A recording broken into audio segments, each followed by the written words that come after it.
Hello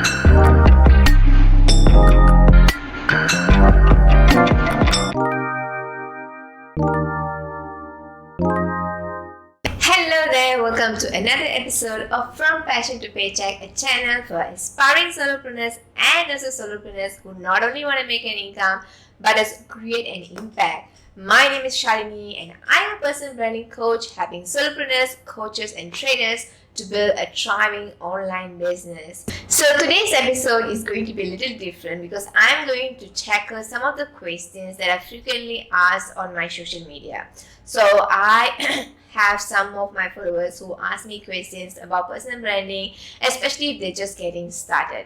So if you're someone who's just getting started or you've been there for some time but you're looking into exploring more, then I might be answering some of the burning questions that you have about personal branding, storytelling and also solopreneurship. So let's dive into the first question today. So the first one is that many of you are still afraid to do LinkedIn Live. Now, why I love live is because I can have a live interaction with my audience. So if someone is attending my session, want to learn a particular topic, they get to ask me live questions. They get to ask me questions, I get to answer them in the live session. Now, if it's the first time that you are going to do live, talk about yourself a little bit first and tell them why you are looking forward to start your live session.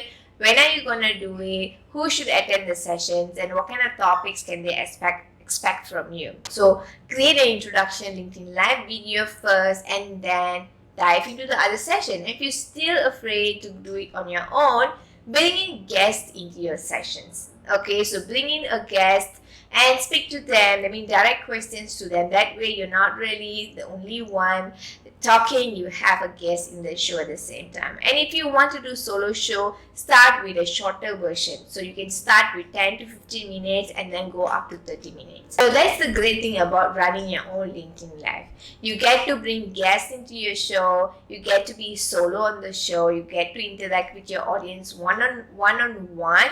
And finally, you can also repurpose the show that you have had into a YouTube video or your podcast episode. Some of you think that you're not really an expert in your industry, so should you start building your personal brand? So I've shared certain polls on these before, but I still want to answer in the video as well. The fact is that you can never be 100% ready and be great at what you do. There is always something new to learn and there are always going to be someone who's better than you, and that's totally fine. You need to accept the fact that you are unique, you're the only one, you have great stories and you have great experience, and that's exactly what people want to learn from you. So be ready to show up as who you are at that point of time and who you're going to serve, and you are going to grow and learn throughout the journey. So instead of waiting for 100% being perfect at what you do, which is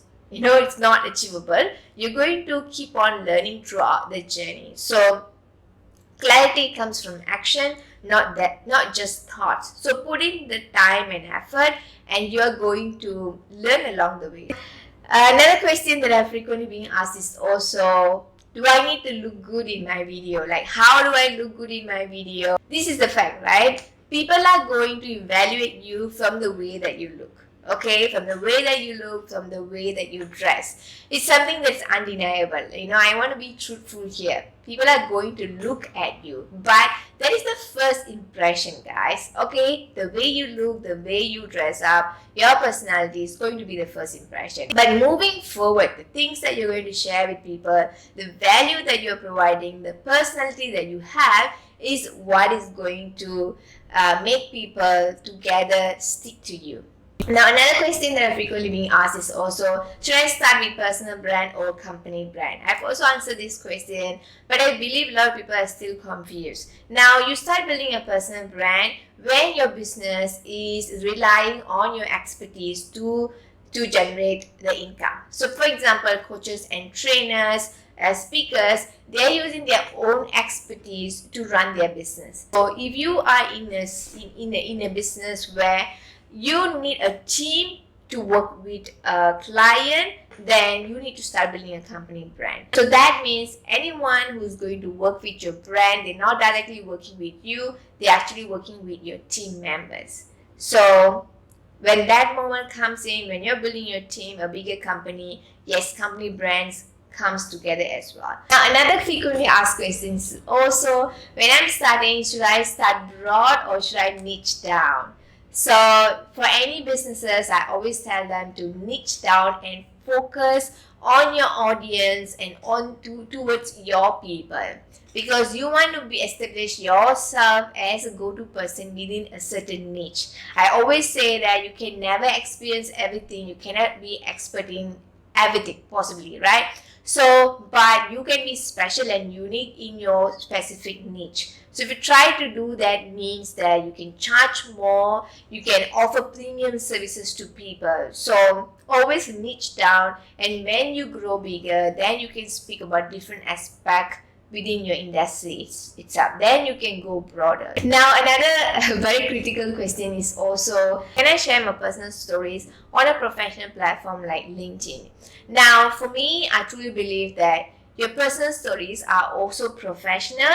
It's just the way that you put it out there. When you write stories, it's more of the impact that it has created for you. So personally, how it has changed you permanently in some ways, or leave some kind of scars within you. So those are the stories that you can actually start sharing, even if it's a very personal stories. One last question that I would like to tackle before leaving is that the fear of judgment and also criticism. The thing with people is that, let's include myself, right? There could be thousands of people who like what you do, but that one person who criticizes you, it's going to ruin your entire day. And when you realize that, right, you know how ridiculous that thing actually is. So focus on that 1,000 people instead of that one.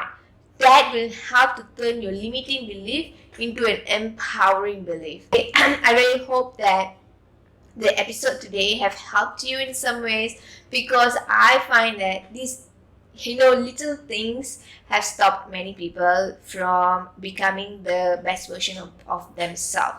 And I really want to help you to be there. And that's exactly why I have created my personal branding mastery program, where I am guiding you. I'm just next to you, being accountable, coaching you and telling you exactly where you need to hit next in order to build a thriving online business. And if you need help, buzz me. I'll put a link in the comment section to book a call with me, and I will help you to get there so much sooner than you thought you will be.